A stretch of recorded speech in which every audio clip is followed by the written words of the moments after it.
could provide universal access to everybody with their cable television markets. I think it has some economic benefits as well as some social benefits. My vote is absolutely, without a doubt, universal access.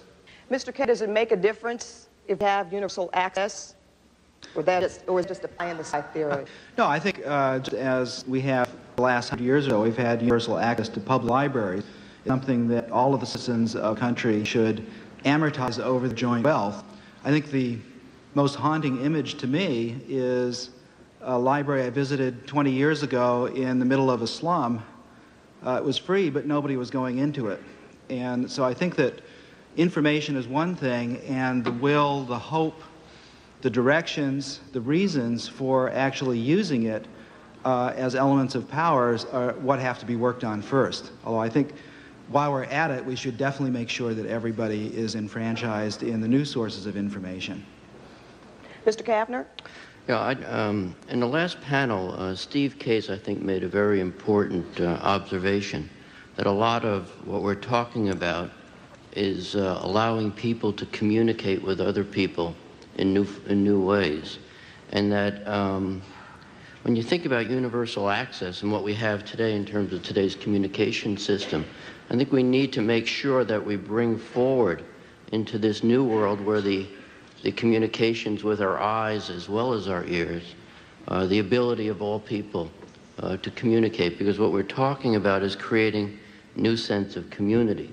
I think the question for us on the panel is how, because it's a tricky thing. You know, I know how it was done for the communications network.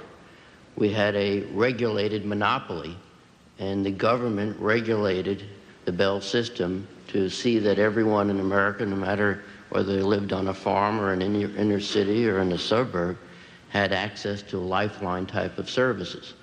And that worked and achieved a certain goal. We will not have that in this new world. And so the challenge for us is to hold the value of universal access for all the appropriate reasons, and then to noodle through during this pioneering period the mechanisms to allow people to form new senses of community. I think the Bell Atlantic TCI announcement is a good statement of intent to begin that. And just to add something there, that's going to be, from what I understand, in the public schools, not private schools. The original proposal was for public and private, but this is empowering public schools. So, again, obviously some decisions have already been made. Ms. Kaplan, how do you feel about this issue? When you talk about universal access, who pays for it? Should the government regulate it, or should free market take over? Free market will not result in universal service. We know that from telecommunications in the past, and we can expect that in the future. One group that has consistently been left out of past definitions of universal service are people with disabilities, a group that we have become more and more cognizant of through measures like the Americans with Disabilities Act, and also because our society is aging, and more people who are going to learn to depend on this technology will find that they may not be able to use it. Mr. Diller gave a great little anecdote in the beginning of the last panel about the interface with remote controls and how difficult they currently are to use. That is something that many people commonly experience, some more extremely than others. We are currently paying, government is paying, and ratepayers all over the country for an add-on system so that deaf people can use the telephone through state-mandated relay programs that are using operators to provide a service that other people can do without operators now. In California alone, the cost is $24 million a year for this service, and you multiply that by 50 states and it becomes very expensive. We've learned through architectural design that it's very expensive to retrofit accessibility or usability in for people with disabilities. And what we're learning is that when we build accessibility in to the blueprints, and we're at the blueprint stage of the information highway now, that we don't just save money. We enlarge the market who we're selling products and services to. We make sure people get left in, and we also have the key to ultimate user friendliness. If people with disabilities can use it, then everyone can use it. This is something that government should mandate and something that all should pay for, because all will benefit from. that all should pay for and government should mandate. Do you agree with that, Mr. Caper? Well, I think that just as we've had universal access for telephones for the last 60 years, it's pretty uncontentious that some form of a guaranteed right to get a service brought into the home is going to happen. There's a question of who pays for it. But I want to raise another question on access, which is access to what? If it's access to the cubic zirconium network, it's not all that interesting. How many people here have email addresses? Could I see some hands? Quite a few. My bet is if we came back in 5 years, 80 to 90% of you would have email addresses if things go well. The big question about access is, are we going to have access to a future that consists only of 500 channels of what somebody else says that you should be watching, or will it be access to a great diversity of services in which we're not so much treated just as consumers buying things, but also as citizens, and in which we as citizens at the local level and creative artists and entrepreneurs all have a chance to put content onto that network. That's a network worth having access to, and that's the kind of network we should be building. Sounds great, but how do you do that? Ruth, go ahead. Doesn't it seem absolutely inevitable that that'll happen, given what's happened already and what the technology fosters? If I thought it were inevitable, I wouldn't be up here. I mean, we live in a world in which people can literally talk about packaging and storing experiences so that it can be consumed on video servers.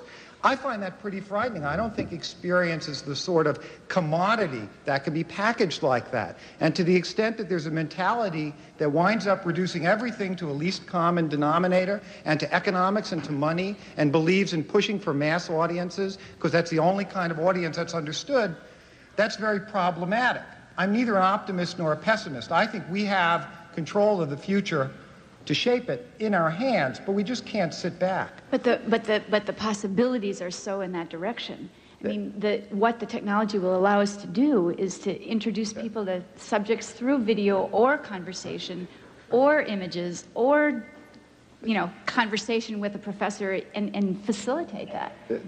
Just say one more thing about this and give other people a chance. The possibilities are infinite and exciting, and if you go out on the internet and you do net surfing, or if you can find some very bright 19-year-old who understands it already and can deal with all the weird interfaces of it to show you, you get viscerally really excited about it. But you know, every time there's been a new medium, whether it was radio or television or cable, there have been the same high hopes, lofty aspirations. This is going to be terrific for culture, it's going to be terrific for education, and it hasn't materialized. And until we understand how to make it different this time, it's just living in a fool's paradise to believe that utopia is around the corner. I really agree with that. The term couch potato is now thought of being so neutral that it was actually used as the title of the previous session. To me, that is disgusting. And what we're looking forward to is not couch potatoes, but mouse potatoes. We don't want more mouse potatoes in the world. We have to have some way of changing the value system of the culture, not just changing the access. I agree with Mitch that we don't want 500 channels or 1,000 channels. We want one channel that connects to everything, and then some values that will get us to look at more than just shiny, interesting things on a shopping channel or whatever. I think that right now, if you look at America over the last 20 or 30 years, there's an interesting phenomenon that is going on under the guise of convenience this and convenience that, convenience foods. What people are getting are things of lower quality, and after a generation has passed, they don't know it's lower quality anymore because that is what they know. So when we shape an entire environment here, we're also shaping a set of values for people, and people will pick up the values from the environment just as they have from television. So a lot more care than private enterprise usually puts in has got to go into thinking about what this thing is. This is the biggest thing that has happened since the printing press, and we have to do it with thought. Television should be the last medium to ever be allowed to be invented naively without a Surgeon General's warning on it. We have to make sure that the computer medium is one in where people understand when it is really appropriate to use it, when it's powerful, so that people can tell the difference between education and entertainment, not just slam them together in such a way that education is lost. Do you suggest experiments, if you will, information town hall meetings so everybody will understand what this highway is about and what it's supposed to do? Is that how you gather information from people and learn what they want to see or what they should be seeing to use it in a more viable way? Well, here's an arena in which I think you really ultimately do have to put your trust in the marketplace. If you're willing to build a network that is genuinely open, not just to consumers of information, but to providers, such that anybody who has something to say or to make something, no matter how foolish we might think it is, has a chance to do that and get on, whether it's educational or health or entertainment or whatever, then we'll very quickly learn and be surprised by the results. We have the experience of the computer industry, where I come from. Nobody predicted the invention of the applications like the spreadsheet that I was involved with or desktop publishing that made that industry. Sperry and Burroughs and CDC and other companies that are no longer in business did not sit around in symposia like this telling everybody what it was going to be like. And if they had, they would have been wrong. The way that you create the future is you lower the barriers to entry for the consumers and the providers, and you try to make as many things happen as possible. And that, yes, that does include government subsidizing education because it doesn't pay for itself, but they ought to be going out and buying net connections on this new broadband highway, just like everybody else. And if the government gives them a grant, great. We'll learn a lot over the next 10 or 20 years about what works and what doesn't work. And that's what we ought to be doing.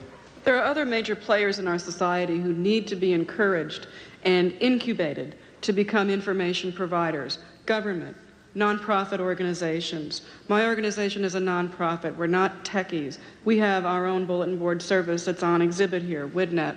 Other nonprofits need to do the same. And in this way, we will create more than the infotainment network of the future, but we will create experiments that will lead to directions that underlie the values that we were talking about, that give people good, positive values from the institutions that we really rely on to keep our society going in a direction it needs to go in. I think if I can sort of come to the defense to some extent of the industry when we're talking about this information highway, you got to apply a little bit of the Willie Sutton theory to this. You know, you got to do things where the money will come from. You just can't build something and a field of dreams hope they will come. Somebody's got to be able to pay for it. So some of the applications that the industry is talking about initially are those things that will generate some revenue stream that will allow the tremendous capital investment that's going to be necessary to make this highway a reality. So when you talk about shopping and video on demand and electronic banking transfer or virtual reality, whatever you're talking about, there has to be an economic component to it to get to that other level. And I would hope that we would not sort of thumb our noses at those applications because they are, if you want to put it that way, necessary evils to get this highway constructed. So we have to look at those things as a step to building this highway. But once that's done, we still have to make sure that people have access to a fundamental, basic level of communications, interactivity within the society. And somebody's got to pay for that. I think the industry will step up and pay its fair share. I think taxpayers should pay their fair share. And to some extent, users should pay their fair share. And the other thing I think we need to be careful about is some sort of, we were talking about the value system. Who's going to be the keeper of the flame? Who's going to decide the values? What values should be available? For example, in this society, I don't believe politically you could mandate that the Super Bowl become a pay-per-view event. I don't think you could do that politically. But at the same time, heavyweight boxing, championship boxing is a pay-per-view event. There's a value judgment in there. Some people decide boxing is not valuable enough so that it should have universal access. But the Super Bowl is. There's some value judgments being made there, and there are other examples like that. So I believe that we have to not only determine the value system, but we also have to have some input and to say who's going to decide what those values are. Let's talk about a downside, if you will. Someone could possibly bring forth the argument, well, we're going to create a generation of people who sit around pressing buttons as to going out and, say, using that public library that Alan Kay is talking about. Do we have an opportunity here for this super information highway to become the savior of education as we know it, or could it turn in the opposite direction?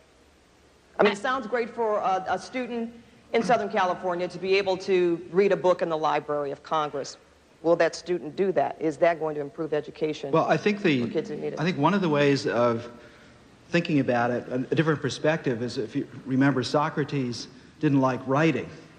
There's a big, long complaint about it. We revere writing today, but Socrates said, the problem with writing is that it forces you to follow arguments rather than participate in them. So he thought of writing as distancing, and the thing he really didn't like about it is that the person who wrote the argument down could then go off and die and never be able to be talked out of it. So this thing that Socrates... So there are lots of different perspectives, and of course the book has been thought of as a very alienating technology in different cultures as well. So I don't think it's necessarily the alienating aspect of the technologies. It's a question of using it where they're really powerful for larger scale goals. And I think the hard thing about any new technology that comes along is finding out what its fundamental idea is, what it actually makes easier to think about and what it makes harder to think about, and then have a value system that's set up that way. I don't think anybody can choose the value system. What I'm urging is that people reach for value systems when they're encountering this stuff. So when I would like to have a child, for instance, I'd not like to tell a child you have to have a value of reading a book, but I'd love a child to know that he's making a decision not to read a book and instead to go off and do something like that rather than just not even think about books as being a possibility. The point I make, and the point that concerns me, is that all the libraries of the world are filled by, have been written and put together by people who control the dominant values of the society. If you're part of a minority group, your values don't make it into the server. And my big concern is, how do you make sure, without stimulating the creation of software that has a diversified opinion, how does that get into the server so that the kid who's sitting there punching up what's in this sort of library server along the information highway can get his or her values transmitted back to him? Those are the kinds of issues I think we have to address. I think this is a very important point, which is who fills the server. And the servers, it's not one server that's out there. That I think that if we could develop this environment where there are many, many servers, innumerable, always one more tomorrow, then we have the opportunity of having education servers. I would like to see a lot more energy coming out of the education community in understanding what we're talking about today. The answer to your question, I believe, is that this environment, the interactive broadband environment, is much more on the positive side of education, potentially, than the negative. And it is ours to screw up. If the education community would rally around building servers, and this may be the way tax money moves from traditional forms of education to electronic and traditional forms of education, I think we'd all be better off. If the education community sits back and only allows us to be driven from a commercial mindset, I think we're going to land up... I don't think that will happen, because you can see today already a great deal of interest. I mean, talk to any teacher. The kids come into school playing Game Boy and watching TV and open to a world of technology that our schools today don't have. And I know for a fact that many of the leading educational groups are extremely concerned to have children have access to video on a rainforest or on a tiger, on anything that could begin a conversation and perhaps lead them to a book. And I think, I mean, obviously I can't speak for them, but I know many of them are extremely excited about that possibility and facing the everyday fact that most of our classrooms have one outlet, right, don't have computers in them, schools don't have phones, they don't have voicemail. I mean, there's a tremendous infrastructure upgrade that has to happen. The majority of schools in America does not have a telephone system in the building. I mean, it is not wired for communication. One phone in the office. Mr. Capel. I was going to say there are some lessons from economics about how to make this medium good for education. You have to make it as cheap as possible. You have to drive the cost down. And in that sense, you want a mass market. You want everybody in the country, actually everybody on the world, on this kind of network. And in that sense, building it in order to deliver video on demand and home shopping is great because it's going to help pay for it. That's necessary. The key question is whether the systems that are built in the private sector and owned and operated, where those private sector companies also control a lot of the content, whether they also have a full stranglehold on everything else, or whether there is a kind of public right-of-way down the information highway, whether we find some way to preserve the principle of common carriage. Yes, let's get rid of all the regulatory baggage that has really hampered innovation. And I think the Vice President, I hope, will have a number of interesting things to say about that concretely. Sure he will. But you have to let everybody onto the network who wants to. And if they want to put up a server, let them put up a server. We have enormous diversity in print compared with broadcast today. 500,000 books in print, 100,000 different periodicals. That begins to approach diversity. Yes, you've got a lot of noise. Yes, you've got a lot of problems, but 500 channels is not diversity. We have to be prepared for chaos, because there's going to be chaos, and we have to be prepared for noise, because not everybody that pipes up and says something is going to do it either with good production values or in a way that we find agreeable. And so the policy bedrock for this, to get to your question, is really the First Amendment, which says that we want to encourage maximum freedom of speech. Let's get clever with technology to give parents controls so that if they don't want kids to watch things, kids have to sign in with their own remote, and on that remote there are certain channels that just don't show up. I mean, we can get very clever about that, but if we try to start imposing values, either from the government or private sector, fearing government intervention, and saying, well, we have to police ourselves. If we do that in a way to say there are certain things you can't say and certain things you can't do, we're going to lose an enormous amount of the value. The weird ideas in society that start on the fringes migrate into the center in 2 or 3 generations. That's how we got women's right to vote. That was a radical, disgusting idea about 100 years ago. Go back and read the history books. If we have an open network, a lot of the weird, radical ideas that we find today to be totally unacceptable will have the seeds within them 20, 40, 60, 80 years down the road for things that we'll all want to believe in. We need to permit that process to happen. All right, Mr. Caper, you said everyone should have access to the network who wants to, and we are talking about some violent pornographic material. I think there's been talk of a Heidi Fleiss channel or something like that. What do you do? Sorry. Would you say parents should be allowed to block this if they want to? How do you get, it's on the responsibility of the parent, right?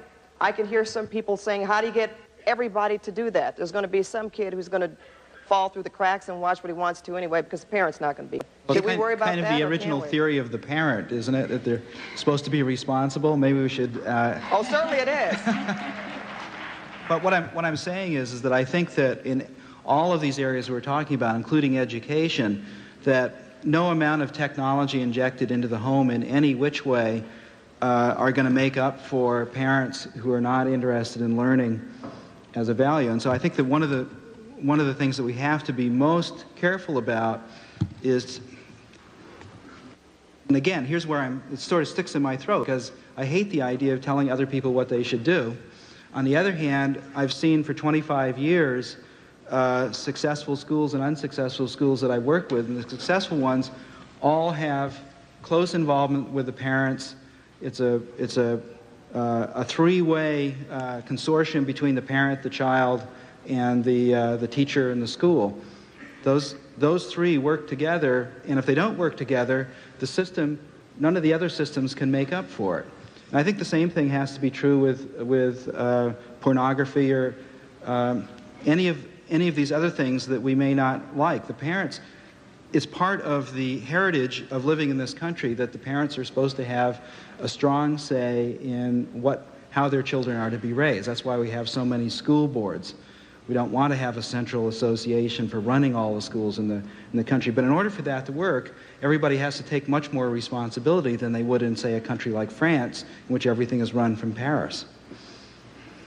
I think an issue sort of as difficult as that may be in terms of parental control over what you view is a whole question of what voices will be allowed to have full expression without somebody evoking political correctness, on those opinions. And this is an issue that I think government policymakers are going to really have to grapple with.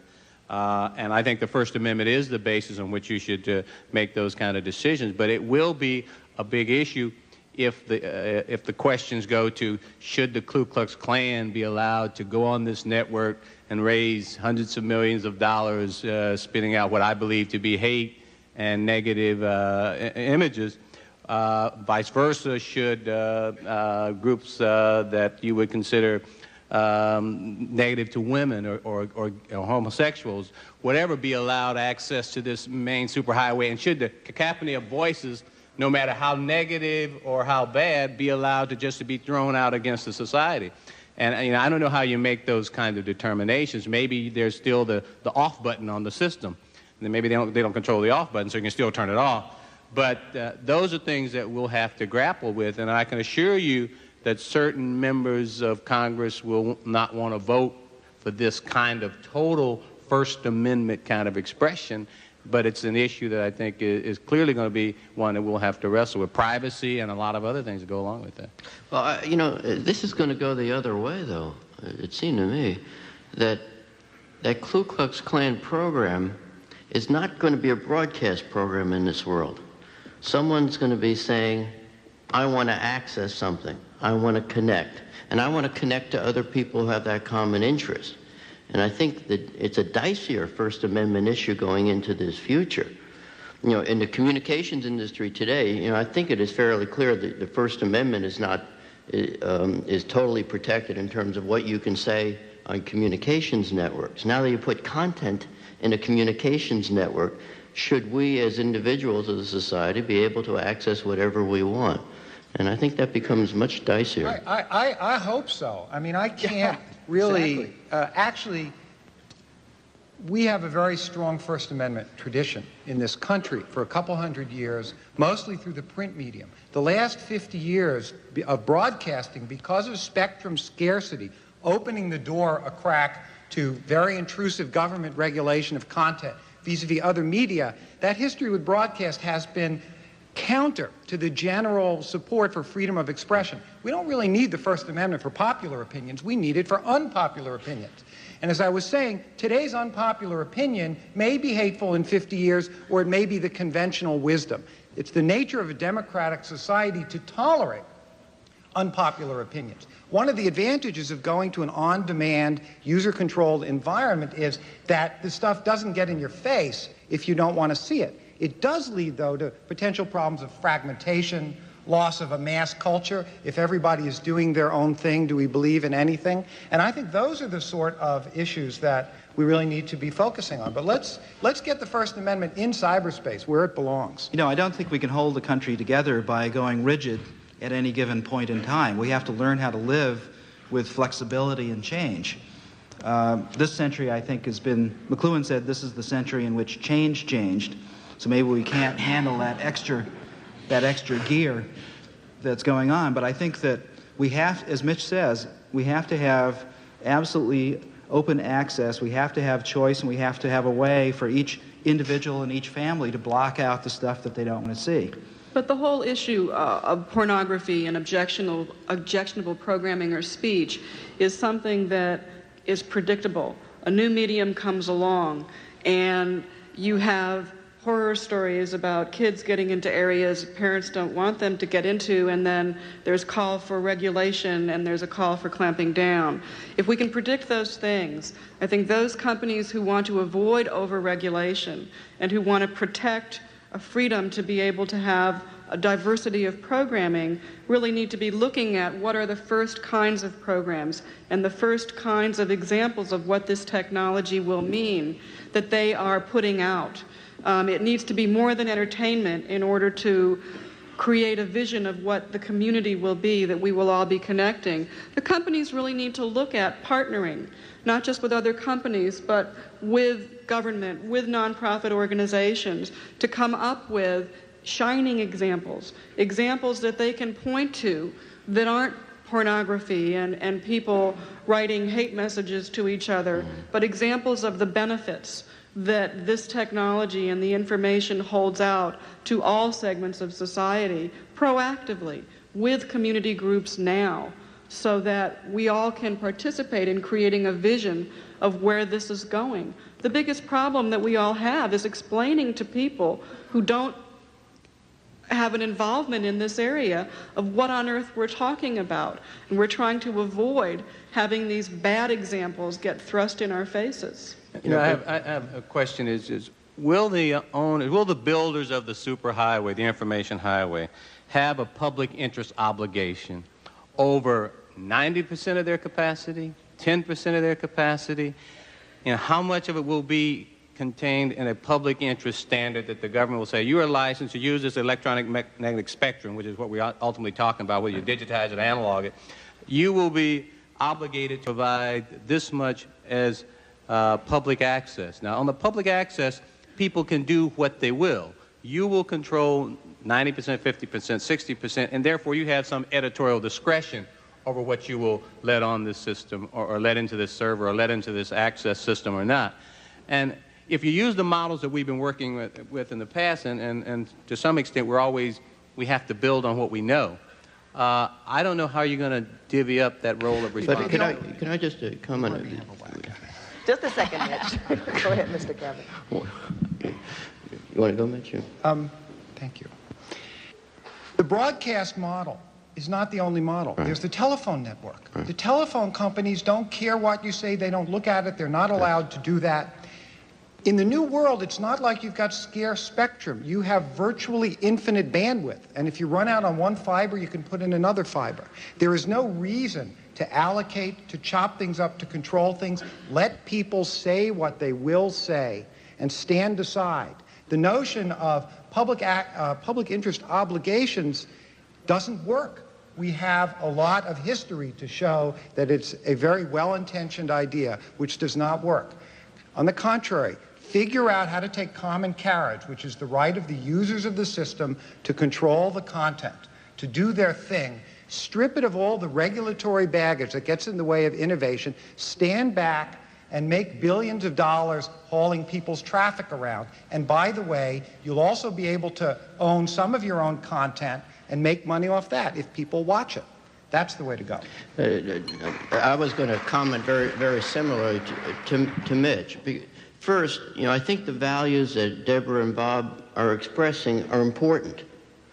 But what I think is going on here, we have two present-day worlds heading for a future world. One present-day world is a broadcast world.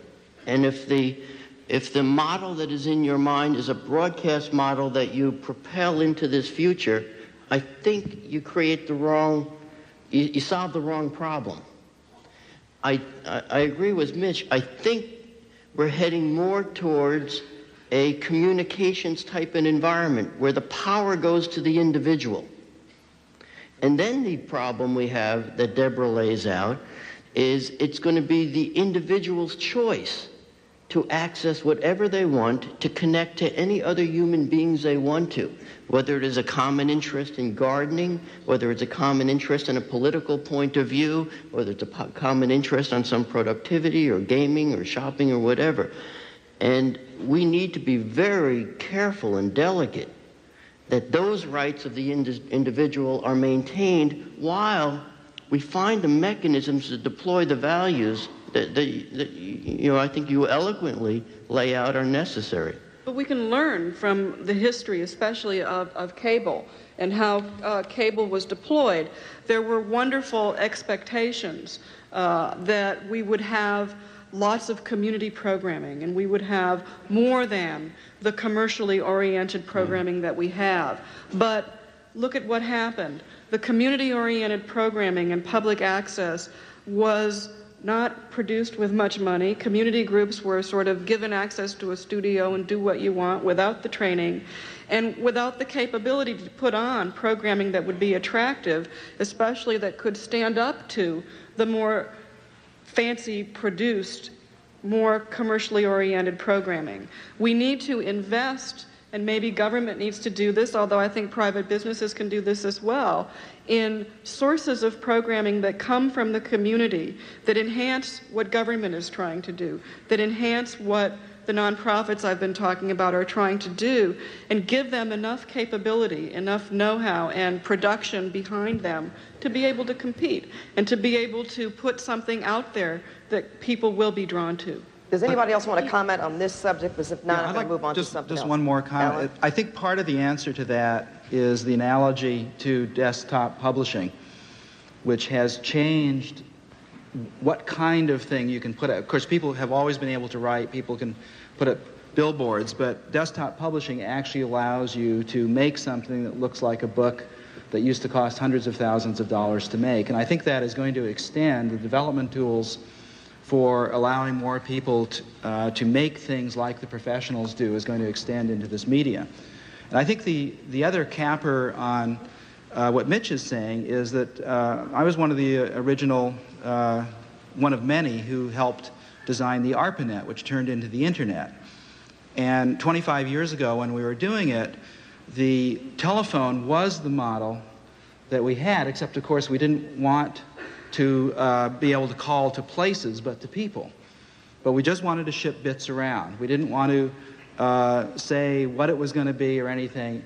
The service would just take little packets and move them from one place to another in such a way that when you sent something to somebody, it could get to them regardless of where they were in the world. And what's happened is the internet over the last many years has been growing at the rate of 20% a month. It still is, I believe. Wouldn't you say, Mitch? I think it's, and I think there are almost 40 million computers on the internet now worldwide, and any of them could be set up as servers. There are hundreds of thousands of servers, but there could be 40 million servers there. And the network does not care what you send around because everything is ultimately reduced to bits. And so you have a model in the internet of the kind of thing that could be done. It happens that the backbones for the internet are paid for by the government. The government, I think NSF had no idea what it was going to grow into. But in fact, every time you get on America Online or CompuServe or something and send somebody to somebody's internet address, NSF, which means us, are paying for a little bit of that transport of the message.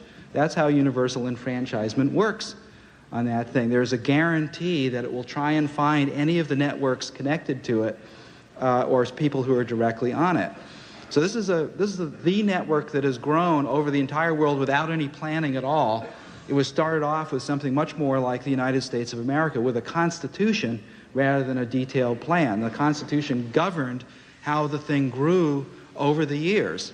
And I think it's through constitutional strategies that we can get into the future, not with detailed plans and trying to specifically anticipate every part of the future.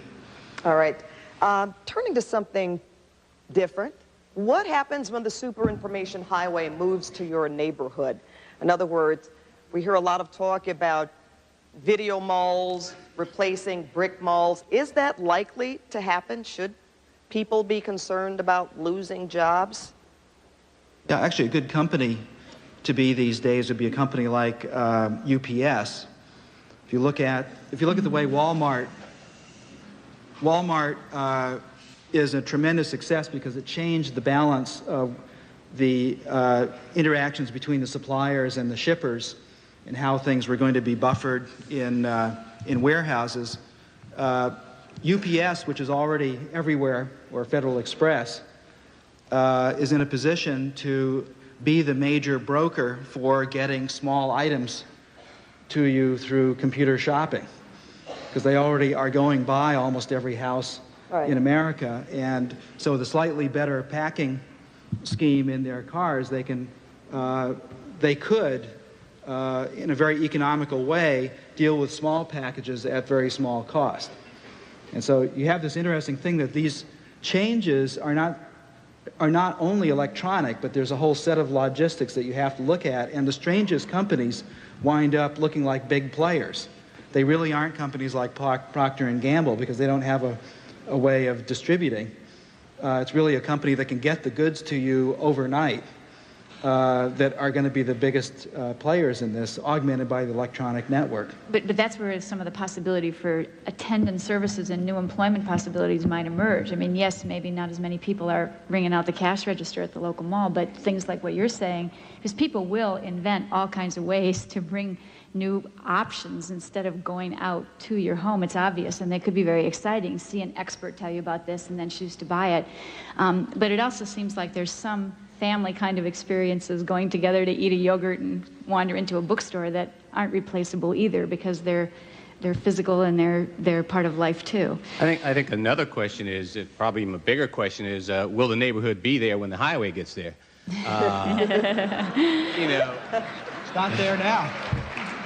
it's you know, when we're sitting up here talking about spending hundreds of billions of dollars to rewire America, how much of that money is going to be spent in creating jobs for these people who live in the neighborhoods that are supposed to be the end line of that highway? How many people will be brought into the economy by the hundreds of billions of dollars of spending that are going to this new technology? How many people will be trained to work with this new technology?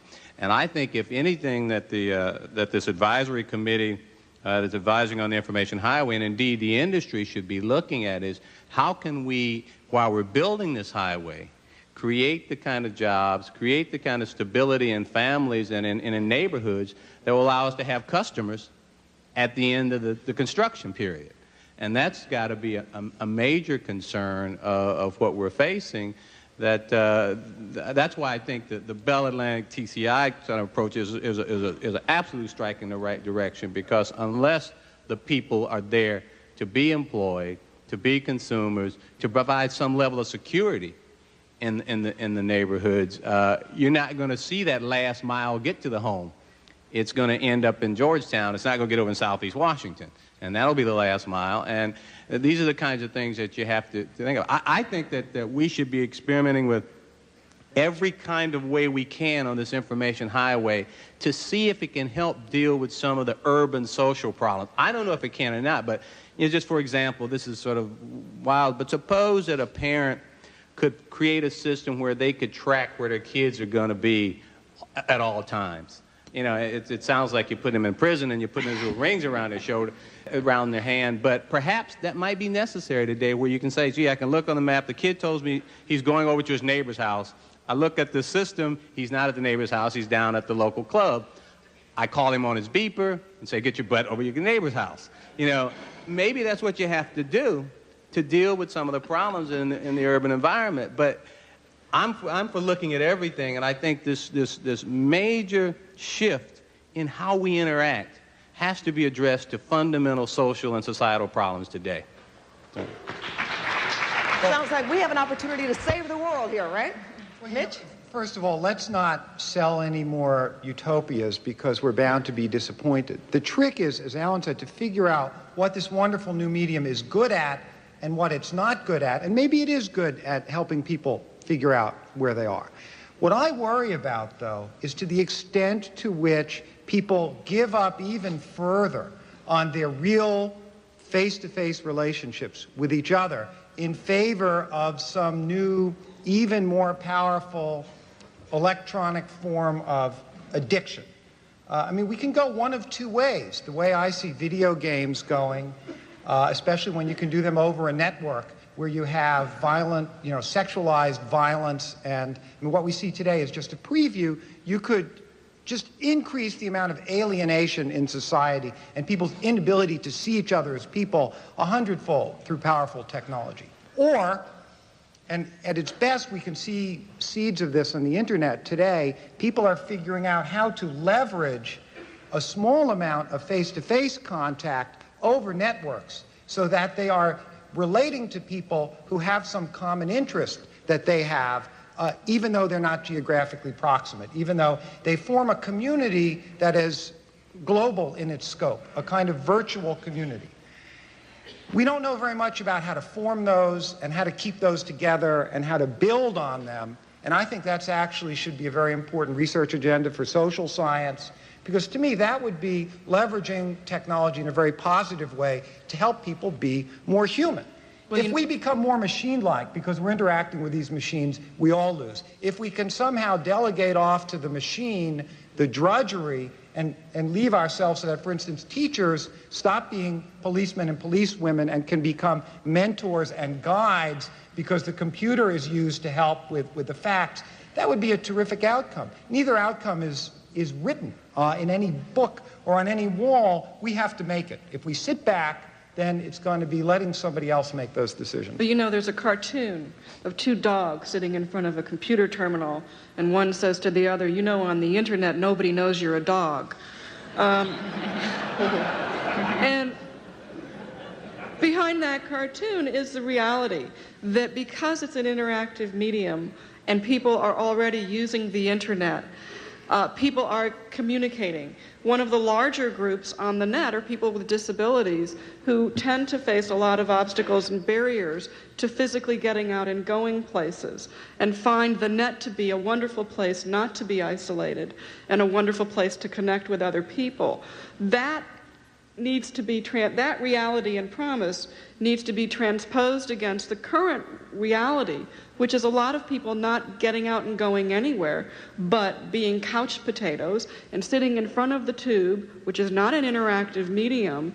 And I don't think that's the reality that a lot of us, well, some people in this audience do want to encourage, but that's not exactly where we want to go. But the marriage is where it's exciting. Like, say you could take any series that PBS does or that Bob does or that we do and say, let people after it interact with the people who did this, put on the Civil War, or the people who watch Wings on the Discovery Channel, or to any series, and let them interact later with the expert, write letters, and then interact with each other. That's where the video could spur conversations and spur communities of interest groups that I think would, you know, bring a richness to people's lives that could be very exciting. Getting back to the question, however, it's not all isolation. Do you see other businesses closing down because of the super information highway, because it is more accessible? Going out, doing shopping, say going to a video store and buying an actual videotape instead of pressing a button and having it show up within seconds. I think Ruth said two important things in a previous comment and just now, but I think the kind of environment you just described is where we should be heading. There's probably more of the past and the future than we probably normally are willing to admit. And I think we're all going to go to stores and malls because of what Ruth said earlier in terms of the social side of it. But I do think it is inevitable that more drudgery side of merchandising and purchasing will be done through the network, and that will be done interactively too. I'll be able to call my daughter, I live in New Jersey, and call her in San Francisco and say, Brenda, would you like to go shopping for an hour? I have an hour. And we talk.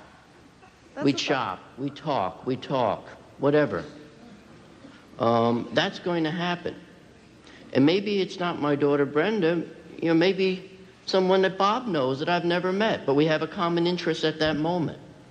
And I think that's the kind of experimentation that we should be doing in this pioneering period.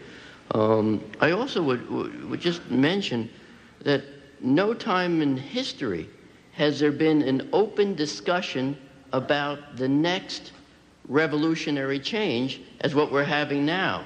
That there's something about art following life and life following art. We are actually living at the moment a very important part of the process of maybe doing this thing differently, because this discussion did not exist when we went through other periods of massive change before.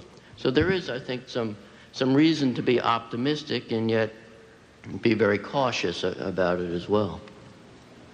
Well, the amount of, or the unlimited amount, I should say, of information that will flow at our fingertips, should we be concerned at all about guaranteeing the right of privacy? Oh, yeah, I think we should be extraordinarily concerned about it. I mean, for one thing, when you have a lot of individual choice, the dossier that will be compiled on you and your family as not only to what you watched, but what you bought is going to be extraordinarily detailed. And if there aren't suitable protections, you know that that information is going to be commercially exploited in ways that you, as the subject of that information, will have no control over. And the point that I want to make is, beside the point that you could spend a whole day just on this issue, is there are two types of protections. There are legal protections it is against the law to do X and Y and Z, and there are technological protections, the best one of which is not to collect that information to begin with. In other words, to build privacy into the system through technologies of encryption in a way that lets business get done. In other words, it's one thing, you need to be able, if you're the vendor, to charge somebody $1 or $2 or whatever it is, and to know that they're going to be able to pay if they're not paying on the spot. So you have needs for that kind of security and reliability. Typically, we do that through knowing people's identity. Oh, here's my driver's license, here's my credit card, and it's got my name on it. The good news is you don't have to have somebody's identity to have that security. We have $20 bills and $10 bills and cash today, and that is one of the great things about cash is you can go in and buy something anonymously and the merchant takes the money. But it doesn't have all the convenience of credit cards. We could have a form of money on this network that combined the best properties of both. The sort of security and reliability so vendors get paid, but the anonymity so that if people don't want to become one more record in a big database, it just doesn't happen, and they don't have to trust to some law that might or might not ever get passed. That's a pretty contentious statement, what I just said. I know the NSA doesn't like it, and the intelligence agencies don't like that, because if you give people strong cryptography, and if you bake it into the system, then maybe it does let bad guys do things that you can't listen in on. I don't want to minimize the importance of that debate, but I'll just conclude this point by saying that's the debate that we need to have. How do we get privacy technologically as well as legally? How do we balance that against other interests? There's also the nice escalation, for instance, between police radar and the kind of sophisticated radar detector you can buy for your car. Once we were able to spot radar, the police went to lasers. Now they have laser detectors. And I think one of the problems you're always going to have with privacy is that many institutions will just have a lot more computing power than any individual, and a lot of the encryption codes are based on problems being theoretically hard. But in fact, most of those are just a bunch of brute force work, and I think that it's just like locks. Locks are not there to be unbreakable. They're there to create a certain level of difficulty. You want to keep amateurs out. That's fairly easy with locks, and then there's a group of professional criminals at each stage of locking that you want to keep out. You just want to make it harder for them. There's a role here for both industry and government. I have a question for the audience. Given that there are a lot of company representatives here, how many people work for companies that have a written, established policy regarding privacy, consumer privacy? Not very many. Companies can proactively write their own policies and figure out what the rules are. One of the issues around privacy is consumers have to know what the expectations and what the rules are about information that they're putting out, unwittingly or wittingly, about themselves. Another major point is that information, it should be assumed, belongs to the consumer and no one else. And unless the consumer proactively does something, not through negative options, where if you don't do something, then everybody learns about you. Unless the consumer proactively does something and says, yes, I want that entity over there to know this about me, it doesn't go. Of course, what I said about locks applies even more strongly towards organizations like the NSA. They can put a lock on data that no amateur could ever uncork. So if they don't want you to find out that they know about something, there is no way that you would be able to. That's the other side of the ominous coin.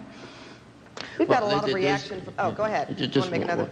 There's nothing about the technology that won't allow all of us to give the customer, the individual, the right to determine how much privacy they want or not want. And I think we all should just strive to give that choice to the individual. The individual wants to be totally private and anonymous, they can do that. There's nothing about the technology that prevents that. If they would like to advertise their shoe size so that people could let them know about sales of shoes at that size, that's their choice. And so Well, the problem is that the Bill of Rights that guarantees unreasonable search and seizure was done before telephone wiretapping was invented. So I would consider somebody tapping a phone to be unreasonable search and seizure, but it's not considered that way by the legal system because it happened afterwards, and they decided, well, we won't just make that part of what that meant when you had to have physical people to go into your house. So I think that there are some very gray areas here, and I agree with everything you're saying, but I think it's one that we have to be cognizant of, that anybody who has a wonderful rationalization for why they should find out about you already is, and they can have the information locked up in a way that is almost impossible to prove that they have it. Okay, Alan, we have about 5 minutes left. Do we have time for Q&A? One question? Wow. Is there anyone in the audience with a burning question that you'd like to ask this panel? Come to the microphone, please. They're on either side of the auditorium. We've already got a candidate over here. I'm the one that wanted to ask the question. Oh, I thought you worked with us. I'm sorry, sir. Thank you. You know what? You were giving me signals. I thought you meant, all right, 5 more minutes. All right. Hey, go ahead, please. Does that mean we have more time? Pat, if you don't recall, I'm the person that told you at the last town hall meetings that most of your viewers probably didn't vote, Mr. Juarez. Oh, yeah, I remember you, Mr. Juarez. Oh. Thanks for showing up. Yeah, I didn't mean to say it that way, but they were giving me the sign they gave Dick Cavett earlier. Well, no, go ahead. My point here is to drive home the point of the partnership that Ms. Kaplan and the communities of Mr. Johnson, and I'm glad you're there on that panel, are discussing. I represent the nonprofit network, a LULAC project, and the concept of the nonprofit network is to focus on high school students in continuation high schools and share with them this information that's in the newspaper every day and give them some background to telecommunications, past, present, and future, and make them facilitators in their community so that they can go out and enlighten their community about it. And we want to use nonprofit organizations as the end users for what we call a low-tech network that we want to implement. Now, this is a win-win-win situation, because in this place you divert the at-risk youth, and those in continuation high schools are the next step to the street. You divert them from a negative lifestyle and interest them in something that is truly it's not a grant, it's not a handout, it's a real opportunity. When we talk about a level playing field here, this is taking advantage of a real level playing field. Do you have a question, Mr. Juarez? No, I'm not trying to be funny. Seriously, you made some good points. I just want to know if you have a question. My question is this the panel that will advise whomever they are out there developing this highway that at-risk youth need to play a part in the role of facilitating this so-called communication revolution? And if so, please take that message forward. Thank you, Mr. Juarez.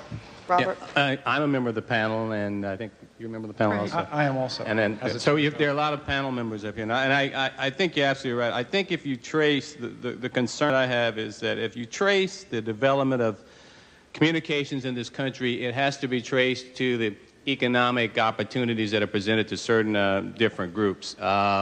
Newspapers developed, Black Americans didn't own newspapers. Radio licenses were granted, Black Americans were not granted radio licenses when they were granted. Television licenses were granted, Black Americans were not given television licenses. Telephone company franchises were created, Black Americans did not run telephones. Cable television systems were awarded, very few Black Americans owned cable television systems.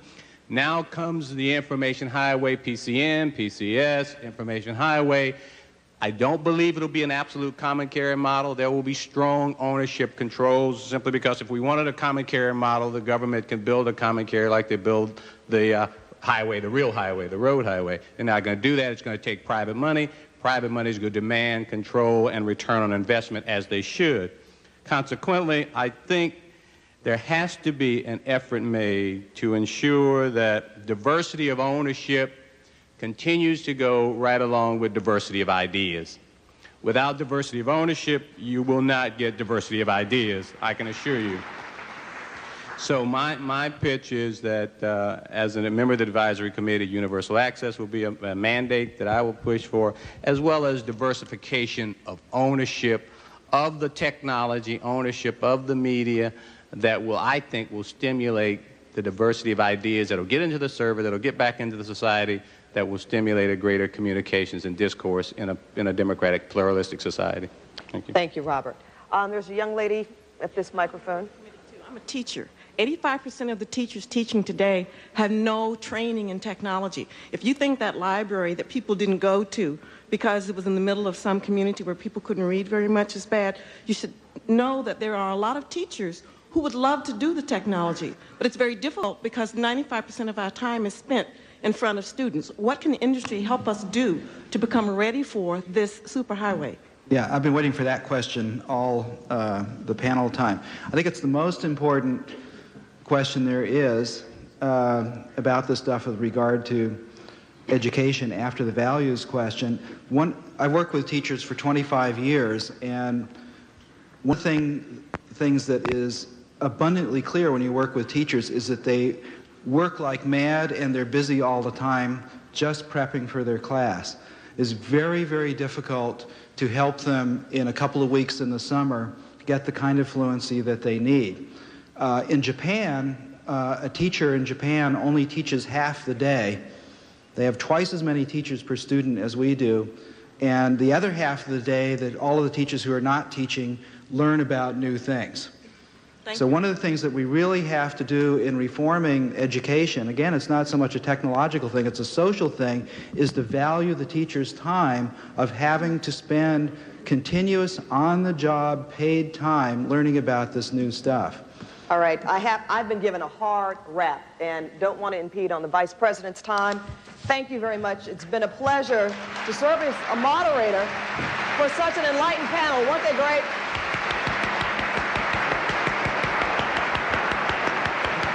And thank you, audience. Oh, yeah. It's one more time for a stretch. We're going to strike the set, and the Vice President will be out in about 5 minutes. So stretch time, one more time.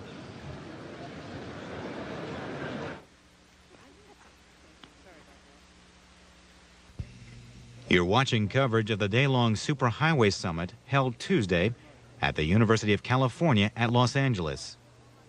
This event examined the future of information and entertainment technology and was held by the Academy of Television Arts and Sciences. Speaking next, Vice President Gore, who spoke about the potential of the so-called information highway linking homes nationwide. Vice President Gore's speech lasts about 45 minutes. He then takes questions from the audience.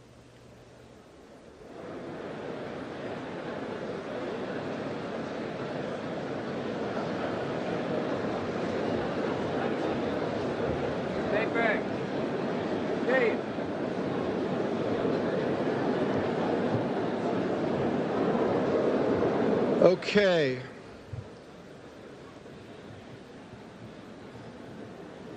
This is the most on-time event in the history of Hollywood, I think. To introduce our keynote speaker today, we have one of California's 2 United States Senators, Barbara Boxer. Barbara has served in the United States Congress for 11 years, first as a congresswoman from the Bay Area until she began her term in the Senate last year.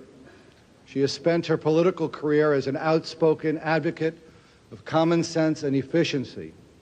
Thanks to her, we all became aware of the $7,600 coffee pots that the Pentagon was buying, and it is estimated that her bill to require competitive bidding by the Defense Department has saved taxpayers more than $1.5 billion. Yes. Senator Boxer will be introducing Vice President Gore. I'd like to take this opportunity on behalf of the Academy to thank the Vice President for coming here today. He is perhaps the most knowledgeable political leader in the nation with regard to new technologies in general and the information superhighway in particular. For this reason, President Clinton has made him the administration's point person on this incredibly important issue. It is an extreme honor to have him with us today. And now it is my honor to introduce Senator Barbara Boxer.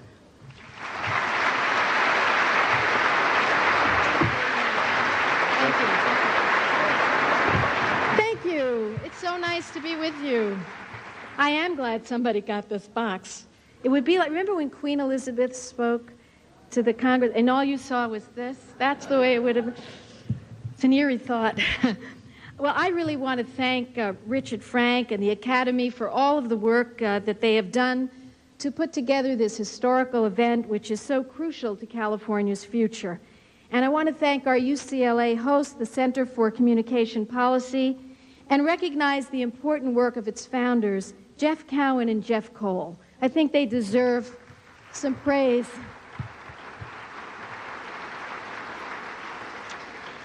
I am honored and grateful to be with all of you today to make just a very few remarks and to introduce our great Vice President. I think it's particularly appropriate that today's event is brought to us by the entertainment industry and academia, two California institutions that will play such a vital role in our nation's information highway. Make no mistake about it, the communications revolution has the potential to create economic opportunity, thousands of jobs, and greatly enrich our educational system, our healthcare system, and our quality of life. Experts project that after the highway is in place, U.S. companies could sell an additional $3.5 trillion worth of high-tech goods in the beginning of the year 2001, 2002, around that period. Many project that by the end of the decade, 3/4 of all new jobs will be in telecommunications. And by the year 2010, some estimates show that nearly 1/3 of California's economic output will be dependent upon the computer and information industries. The revolution will happen, but the question remains, who will drive it? As a United States Senator from California, I say, let it be California. We need it, and we deserve it, and we're ready for it. During the last half-century, the public and private sectors invested heavily in our military, and California's best and our brightest went to work creating the finest defense industry, notwithstanding some of the problems we had, in the world. Well, the Cold War is over, and I say that California is in the best position to lead again in this era of change. California led the defense buildup. Now let's lead the information buildup. From semiconductors to Seinfeld, from Silicon Valley to Schindler's List, this is the state that can make it happen. Just last year, our cutting-edge computing industry employed over 90,000 Californians, and as trade deficits threaten so many parts of our economy, American movies, TV programs, and home video materials continue to be the envy of other industries by creating trade surpluses of over $4 billion. We are the state with the best higher education system, and we better keep it that way. Thank you, UCLA, for applauding. We are the state that brings the world entertainment. And we are the state that sparked the computer revolution. Now, if we seize this opportunity, and I think we're going to do it, the marriage of entertainment, education, and information will be a match made in heaven for the California economy. Pac-Bell just announced it will invest $16 billion in an information superhighway for California. Caltech just linked itself to UCSD with a high-speed data network. And in the Silicon Valley, the public and private sectors have joined together in a project called Smart Valley. In the Golden State, this Golden State, the revolution has already begun. In California and nationwide, information will be the lifeline, bringing services to and between our people and our institutions.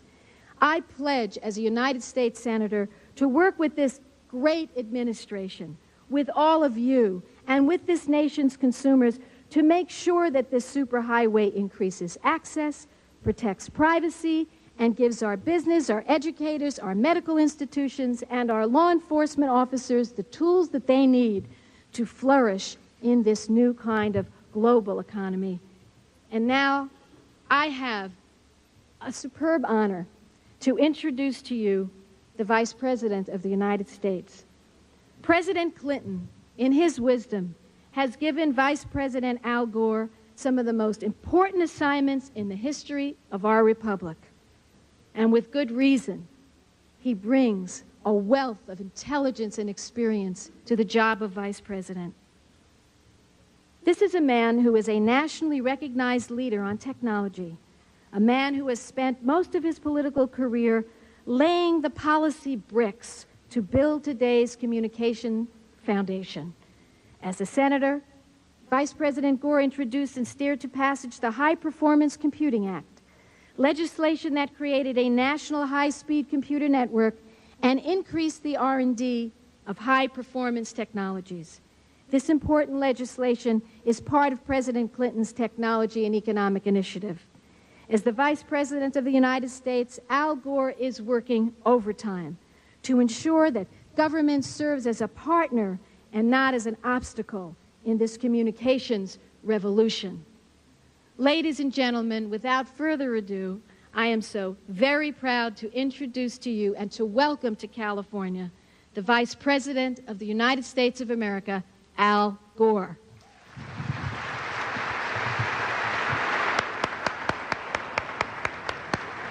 Excuse me.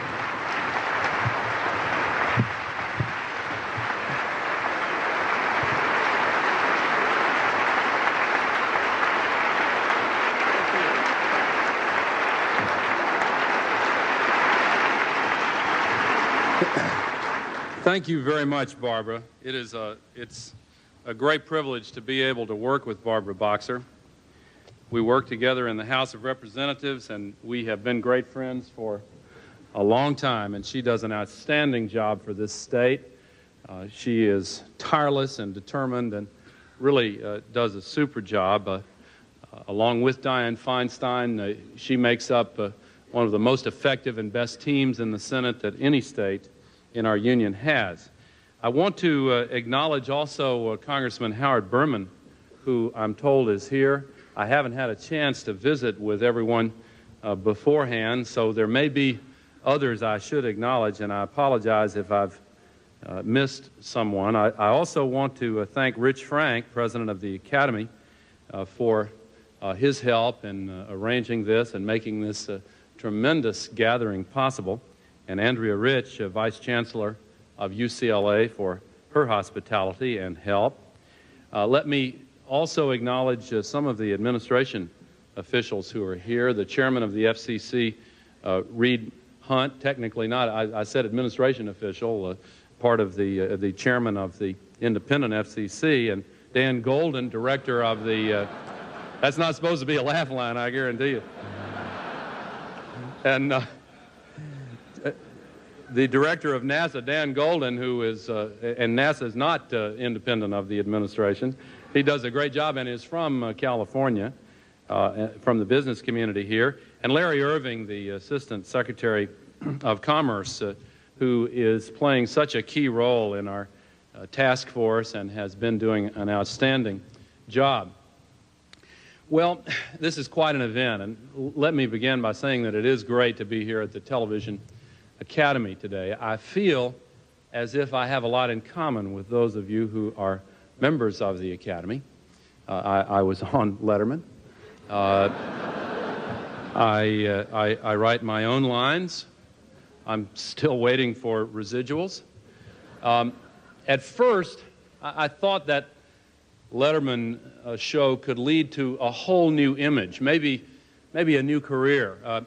No more Leno jokes about being stiffer than the Secret Service or about being so stiff you need a strobe light to make it look like I'm moving.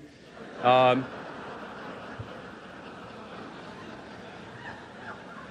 thought maybe it would even lead to an opportunity to do some other shows. And I was just thrilled when I was asked by Star Trek, The Next Generation, to come on the show and do a guest shot I was in crestfallen when they made it clear that they wanted me to replace Lieutenant Commander Data. The historian Daniel Borston, who used to be the Librarian of Congress, once wrote that for Americans, nothing has happened unless it is on television. This, of course, leaves out a few major events in our history, but this meeting today is on television, so apparently it is actually occurring, and it's great to be here. I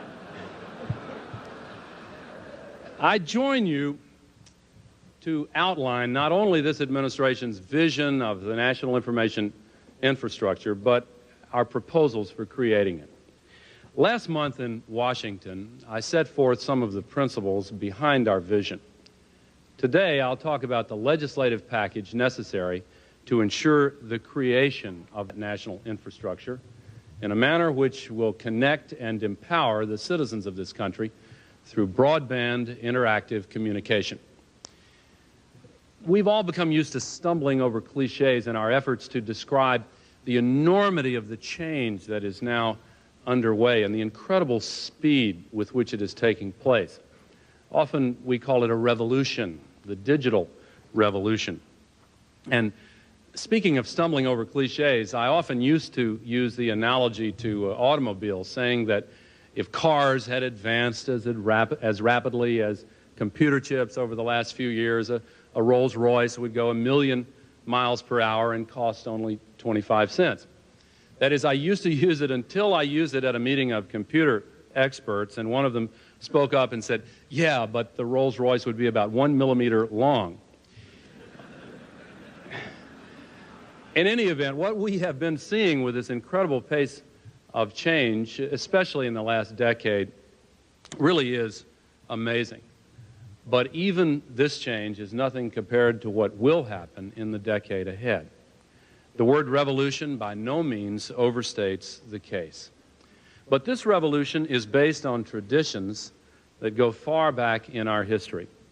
Since the transcontinental telegraph that transmitted Abraham Lincoln's election victory, where they were assembling the vote totals in the East, all the way to California in real time for the first time in history, our ability to communicate electronically has informed and shaped America.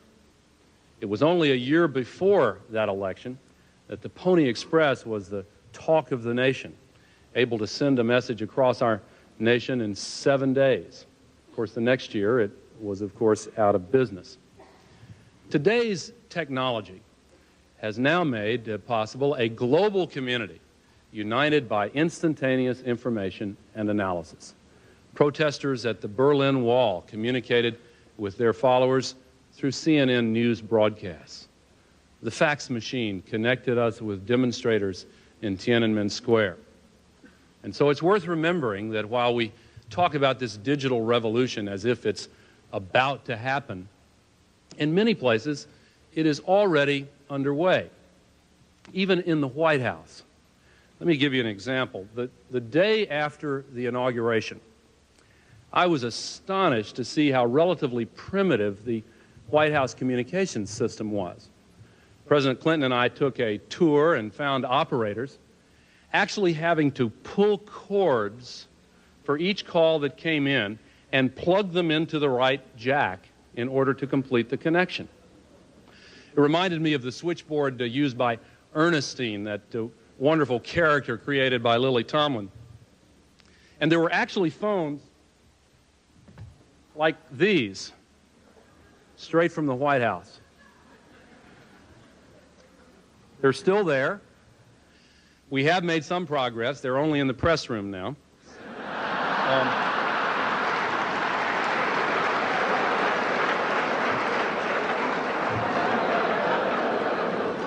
But these phones just didn't meet our needs. So now we use modern phones. And on trips, I use a cellular phone like this one, which some of you have probably used. Has that ever happened to you when you... Excuse me, hello? A gracious hello. Have I reached Hello? Have I reached the party to whom I am speaking?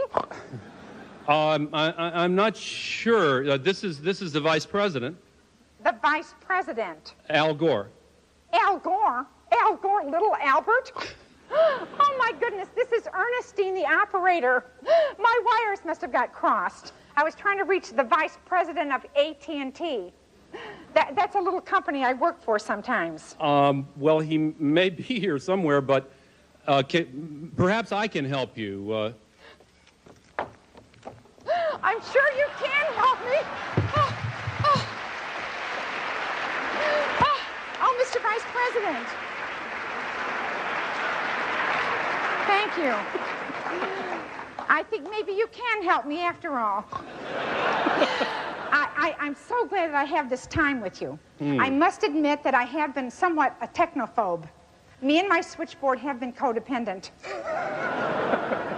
But I'm not sure exactly. I'm not sure exactly which track to take. Well, we're... Are you sure you can help me? Well, we're here talking about the information revolution that's going to provide lots and lots of information to people. Yes, but it's been so hard to change. First, I had to give up the bell. There is no ringy-dingy anymore. There's only this kind of low, muffled buzz.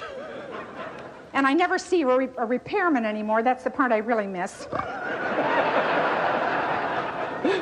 But I want to be a futurist, Mr. Vice President. I want to be a futurist like you, because I think, well, frankly, I'd have a better future. Well, you may have come to the right place, because we're talking about all of these new changes and all of the new information it's going to provide to people. Oh, really? Mm-hmm. Let me pretend that I know nothing about this.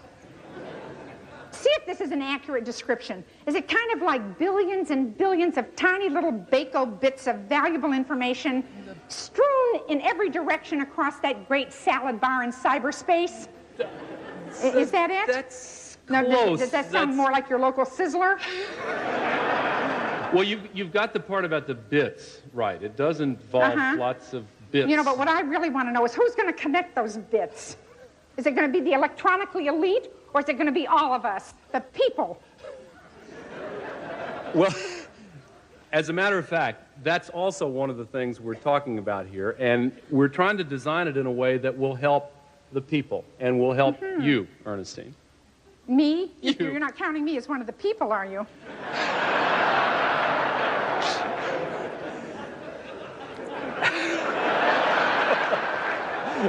Well, yes, and we've got this problem in the White House I was telling these folks about earlier, and we're trying to get rid of the old switchboard. Now, you know about these billions of bits. Do you think you might be willing to give up your switchboard and equipment and help us in the White House? Have access to your telephone calls? In a heartbeat. Here, give this to the Smithsonian. I'm going to go now to the library so that I can cram and fill up with information and lots of those little info bits. It's been a pleasure. Give my best to Tipper.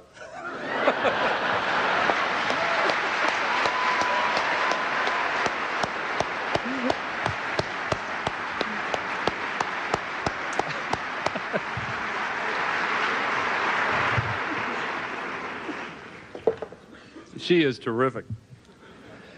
Our new ways of communicating after this revolution will entertain as well as inform, and more importantly, they will educate, promote democracy, and save lives. And in the process, they will also create a lot of new jobs. In fact, they're already doing it. The impact on America's businesses will not be limited just to those who are in the information business, like Ernestine. Virtually every business will find it possible to use these new tools to become more competitive.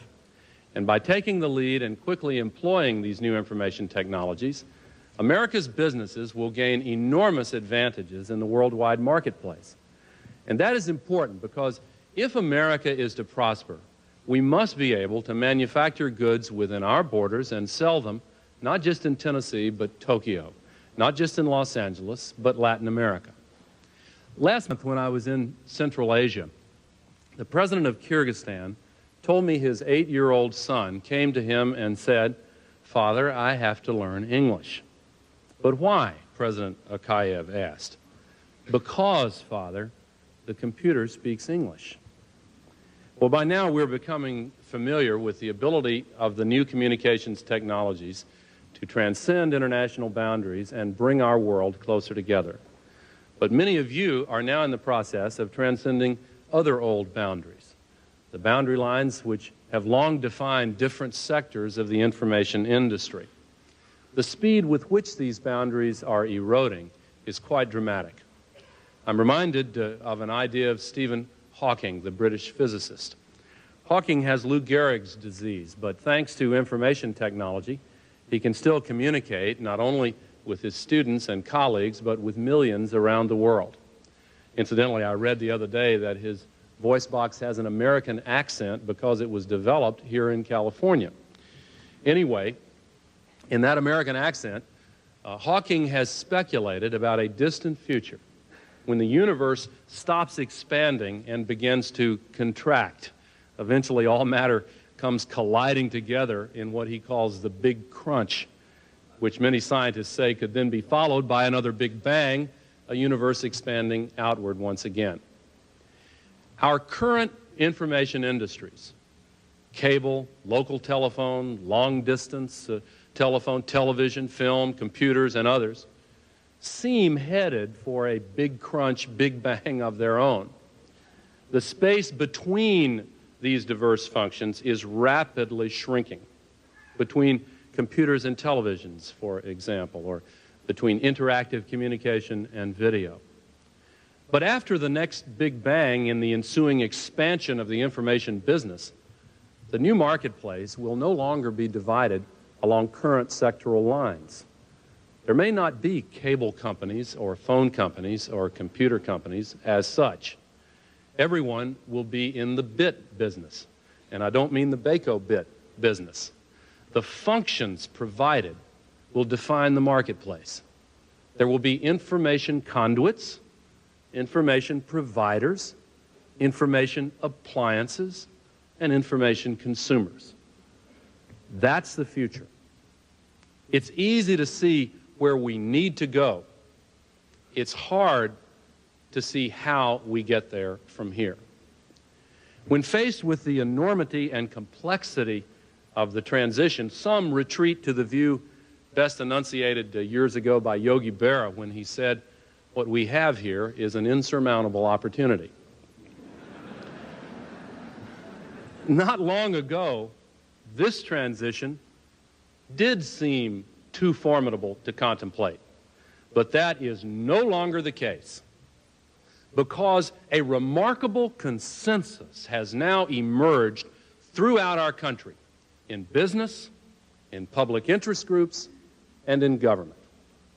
This consensus begins with agreement on the right specific questions we must answer together. How can government ensure that the information marketplace emerging on the other side of this big crunch will permit everyone to be able to compete with everyone else for the opportunity to provide any service to all willing customers?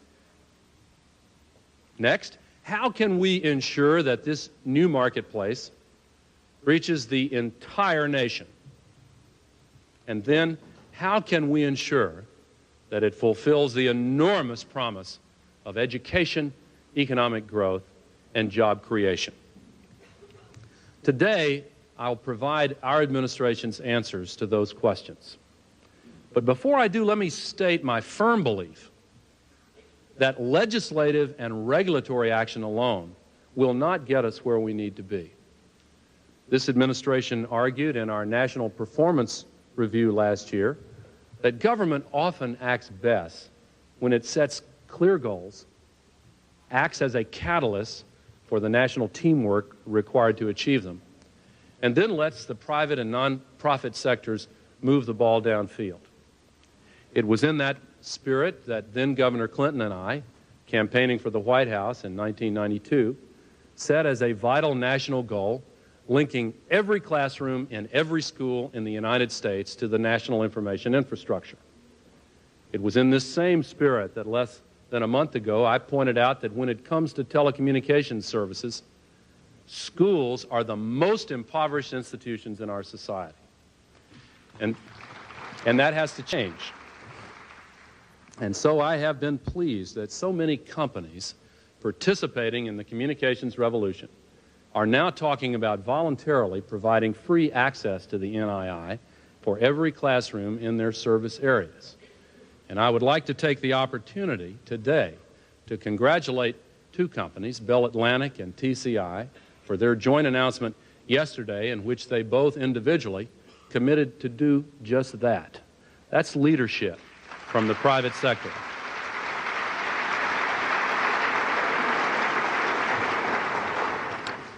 Setting goals for ourselves is important. Setting the right goals is critical.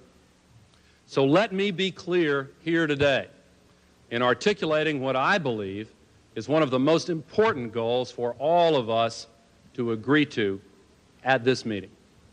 That by January 11th of the year 2000, you will connect and provide access to the national information infrastructure for every classroom, every library, and every hospital and clinic in the entire United States of America.